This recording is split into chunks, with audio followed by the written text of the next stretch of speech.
రైతుల అభివృద్ధి కోసమే పదవులు చేపట్టానని, ప్రజలిచ్చే గౌరవం ముందు తనకు పదవులు ముఖ్యం కాదన్నారు మంత్రి తుమ్మల నాగేశ్వరరావు. ఖమ్మం జిల్లా తల్లాడ మండలం బిల్లుపాడు గ్రామానికి చెందిన జక్కంపూడి కృష్ణమూర్తి దంపతుల ప్రథమ వర్ధంతి వేడుకల్లో పాల్గొన్నారు. ఈ సందర్భంగా ఆయన కీలక వ్యాఖ్యలు చేశారు. సీతారామ ప్రాజెక్టు ద్వారా గోదావరి జలాలు రైతన్న పాదాలు తడిచాయంటే ఈ జన్మకి ఇది చాలన్నారు మంత్రి తుమ్మల. ఎన్టీఆర్, చంద్రబాబు, కేసీఆర్, రేవంత్ ప్రభుత్వాల ద్వారా రాష్ట్రానికి, రైతాంగం అభివృద్ధికి కృషి చేశానని మంత్రి చెప్పారు.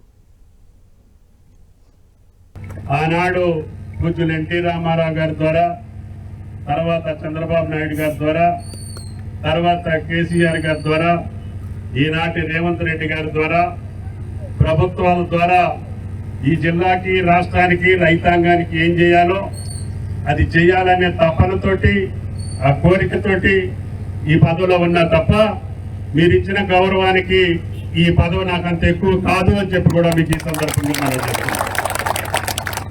అందుకనే వాళ్ళందరి దయ వల్ల ఈనాడు నిన్న గోదావరి జలాలు వచ్చి మీ పొలాలు తాకిని, మీ పాదాలు తడిసినాయి అంటే నా జన్మకంతకంటే అక్కడ అవసరం లేదు అని చెప్పి కూడా మీకు ఈ సందర్భంగా మనం చెప్తున్నాం.